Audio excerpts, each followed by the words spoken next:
Hello and welcome A-Leagues fans to another episode of the A-Leagues Download presented by Isuzu UTE. What a weekend of A-League we had, some absolute top performances from some individuals, some crazy goals and even some upsets. I'm your host, Jake Barkadesh, and as always joined by some superstar co-hosts, Thomas Sorensen and Archie Thompson. Guys, what a weekend of football we had.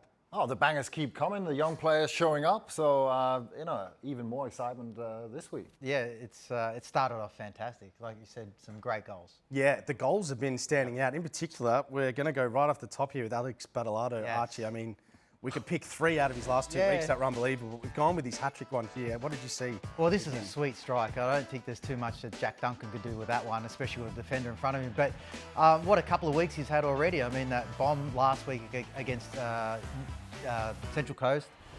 3 amazing goals this week. I mean, what a start to the season. And then we were at Melbourne City, you and I, Thomas, we saw a couple of great goals. Zane Scriber will give an honourable mention to, but Kavian Rahmani finally broke his goal drought in the A-League after many appearances, but he looks like a great young player as well. No, plenty of young players for Melbourne City, but this probably the pick of the bunch. Great turn inside.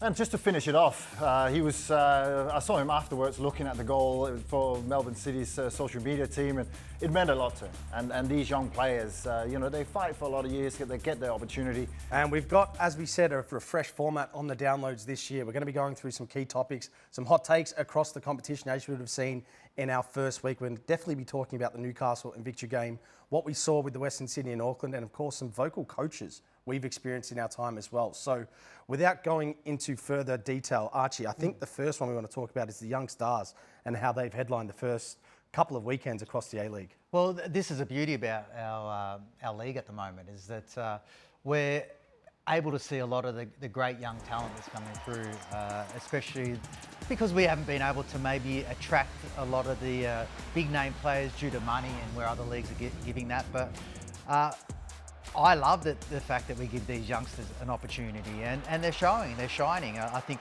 we look at here, Max Caputo, he scored in the first round, he scored midweek in the Asian Champions League, a 97-minute winner. Schreiber here, he was in and out of the starting 11 last week. But Melbourne City, what they've done amazingly, and what we're starting to see throughout the A-League, is giving these youngsters an opportunity. I think Newcastle are a team that are banking on a lot of local talent. I think Wellington, 6 of the 7 on the bench are through their academy or around that region. And Melbourne City, I mean, they've got a fantastic young bunch of players coming through. A lot of them are federating across the league as well. But Thomas, who's been catching your eye from the youngsters in the initial weeks? Again, I think Max Caputo, Badalado, obviously, these are players that have taken a step forward. Caputo was out half of the season last year, scored 5 in 15. But I started this season on fire. And you're seeing, I think, what we're talking about, the young players coming through. We're also seeing the great work that's been done in the academies. There's been a lot of investment. Melbourne City, Alessandro Diamante is doing a great job with that sort of young squad that they have. We saw Beshan Kuleshi, who's 16 years old, got his debut. Beckham Baker as well, who's 17. So it's exciting times. And is it a necessity of the league and the financial structure? Maybe. But I think these players are more ready than ever because of all the great work that's been done. And, Caputo is also, he's doing really well. And it's so funny because, you see a lot of these teams and the A-League now. I remember for a probably large period of the early days of the A-League, you almost were playing against men. I think it felt really tough and strong. You're going to war. Yeah, you're going to war. It's a little bit different now. There's so many technical young players, and like I said, it's just incredible to see. Without doubt, one of the games of the weekend, Newcastle versus Melbourne Victory. We saw some incredible goals, an incredible performance from Newcastle, and a bounce back from the week before against Central Coast. Thomas, their turnaround in the last sort of 5 days from that game was very, very impressive. Not sure anyone expected them to go and do what they did to Melbourne. I think that's maybe one of the benefits of young players and a new manager who's obviously they are feeding off. To be able to put that aside, losing last minute, we saw definitely a high energy, forward pressing. They looked a lot sharper than Victory. And I think deservedly got the goals. We've got players that are individually performing, obviously Badalado, Baylis, plenty of young talent. And they were missing some of their better players. Clayton Taylor, Eli Adams, Mizunuma. So it's people stepping up and being able to, I'm sure Archie would come up with some golf reference, but that you are able to forget things pretty quickly, move on. All right, yeah, that's what he's talking Well, what he was talking about was like the #1 golfer in the world, Scotty Scheffler. I mean, the bounce back factor that he has, like from bogeying a hole, but then immediately birdieing the next one. I think just quickly getting that thought of losing, which Newcastle did in that first game, which they probably shouldn't have when you look at what's happening at Central Coast, to turning around with an amazing performance at home. And probably something Victory are going to have to do now, but let's just go on them because that was an upset that probably we didn't see coming, and I'm sure they didn't, but defensively a few lapses. Yeah, I feel like they're just missing some key players in some really key areas. You look at the central defenders, Lockie Jackson, Esposito. I think with Esposito, he's probably someone that's quite young, inexperienced, and you've got to have someone that's quite vocal, where they're probably losing Miranda in that position where They're captain as well. They're captain. And I don't think Lockie Jackson's that type of person to be able to go, this is what you need to do. He's more of a kind of a follower than maybe a leader. And then I look at the middle of the park, you've got Valadon, who had an amazing season last year next to Teagues. Then you've got Stella, a young boy in there. You've got to have someone, I think, with a bit of presence, with some real experience. And those sort of key areas, I think, are lacking a little bit for for Victory at the moment. And they've got to turn that around very, very quickly. The intensity as well of some of the defending we saw. Yeah, I thought they were sitting off too much. And is that a confidence thing, or is it, sometimes if you're not gelled, sometimes you sit off because you don't know what the other person is doing. You don't know if you've got cover. Maybe they're not getting the shouts from the keeper or from players around them. But I think they actually changed at halftime. Grimaldi came in for Stella and then Rollins for Esposito. It looked a bit better, so maybe that's a possible solution for the next game. But they definitely need to do something because, lose 5-2 is, it's not something that should be happening to a team like Victory. And we touched on Alex Battalato, but his weekend performance was without doubt the performance of the weekend. Remembering that he was a part of Western Sydney Wanderers last year, but was actually on the books of Melbourne Victory towards the end of last season. So the hat-trick that he got was actually against his old team, which made us just think about some old performances we've seen across the A-League and some players that have left their clubs and played against their old club and put on a performance and a show. Yeah. Any stand out to you guys from memory? I know we've got some Matty Simon and Roy O'Donovan footage to show, but just quickly, anyone that you remember?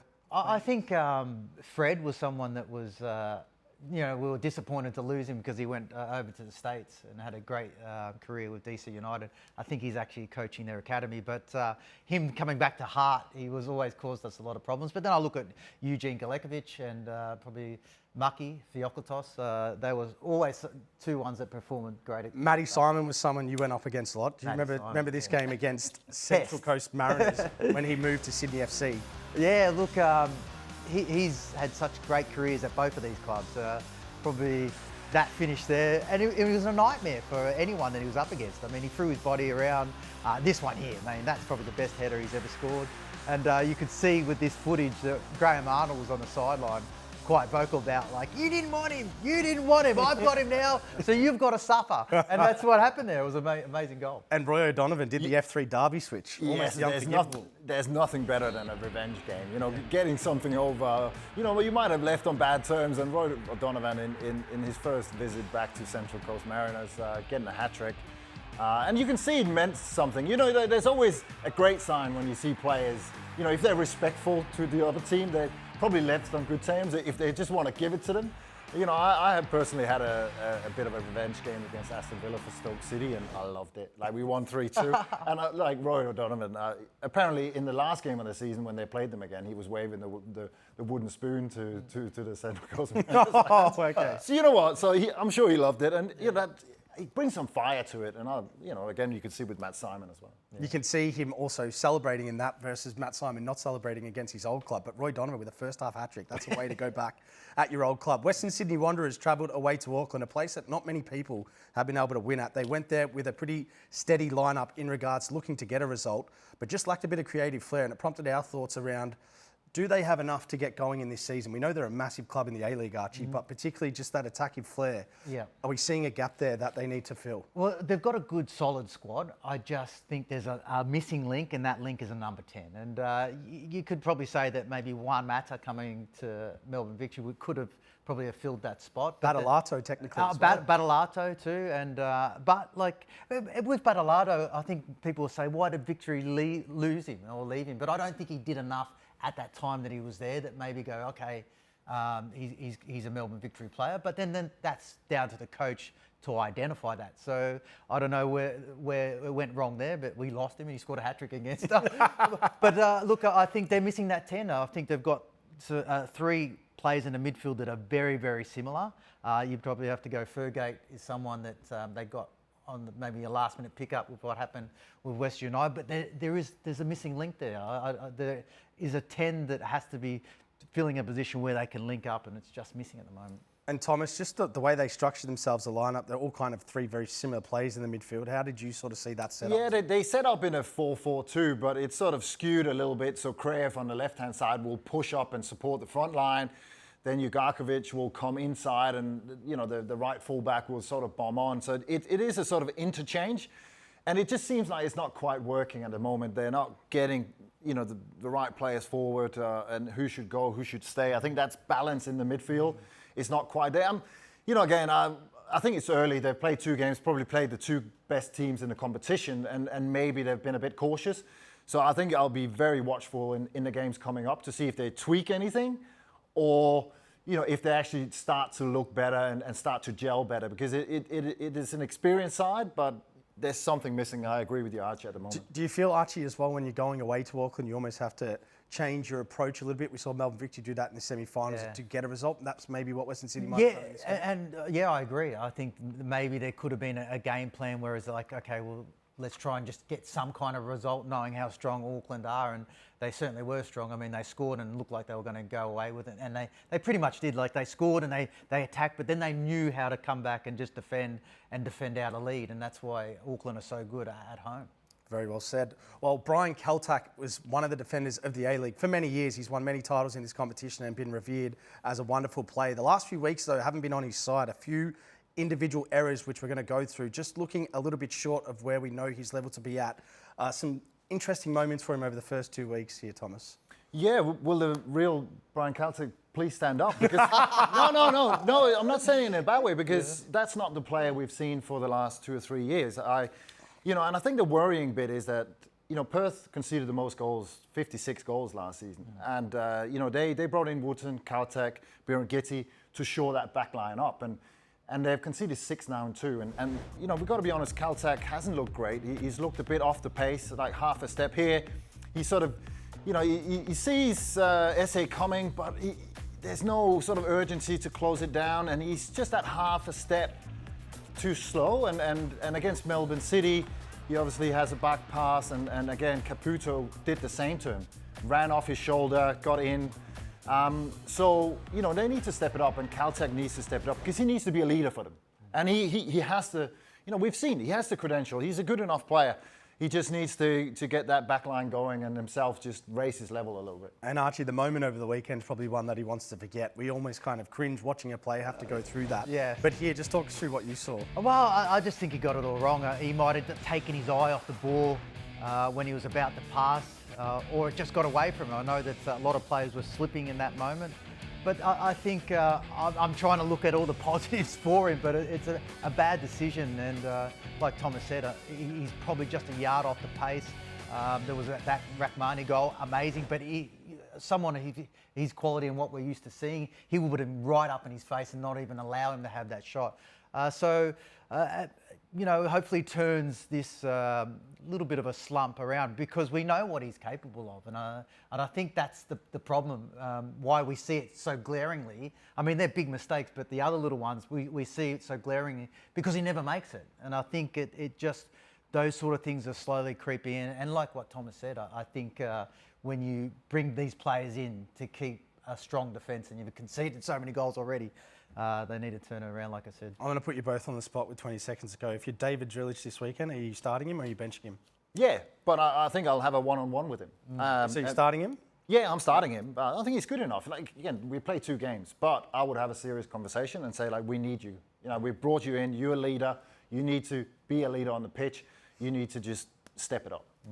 Archie, start him for sure. Yeah. Are you having a convo midweek? Are you trusting a guy of that age to go through his process and get back up? Yeah, and he's someone that looks like he wants to keep learning, and I think he'll take on any information that will help.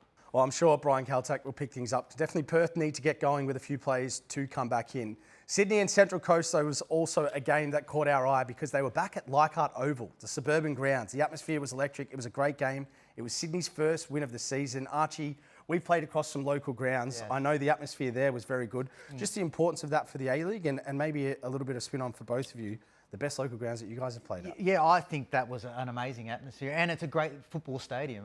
There's a couple of times that I was there commentating or watching one, and it was fantastic. And I did mention the name to you that Tuggeranong. Tuggeranong. I didn't mind Tuggeranong. I thought that was a great. That was in the Australia Cup? Yeah, that's a Canberra ACT, yeah, I thought ACT that was NPL club? Yeah, and you can judge a good ground with the food they serve. So I think it was pretty good. Thomas, fit for purpose? I've always been an advocate for the A-League going more boutique. I think, we've seen these atmospheres, even last year at Ironbark, Western United, it was something different and something, where you can create a different atmosphere. And we've seen around, we see it now with the Australian Championship, some of the grounds small, but there's a great atmosphere, so, you know what, maybe they should play there more because Allianz, it's big, it's fancy, but you might not, if it's not full, or if you're not playing a derby against Western Sydney, it might be a bit too big. So love it. Did you play at any local grounds in your time here? I know the old Western I Sydney played at Wanderers ground. Oakley, I played at Preston, and they're great small grounds. If you can get 5,000-6,000 in, which a lot of A-League games have, it's horrible to have those fans, especially away from home, have them right on top of you. So it's a great atmosphere, and it looks better on TV as well. So it's we'll see. Yeah, it's very much fit for purpose for the A-League at the moment. Now, going into Wellington, there was a moment that caught our eye in this game. Ifeanyi Eze, a new signing that started off relatively well for them in a goal in the first game. Looked like a scene out of Fight Club, what happened here out at Wellington Phoenix's ground. If we go through this, Thomas, just look at, from what you saw here, should this have been a sending off? Yeah, but it all starts at halfway line. First of all, Eze gets pushed over, and then he gets body checked, and then he obviously loses his head and has a fight and a lash out. And in my view, it's a clear reaction. You can see here. So first he lashes out, and then he hits him again. It's a clear red card. It's unbelievable. And talk me through this process, Archie, because I don't think for me the referee should be called out, have a look at it.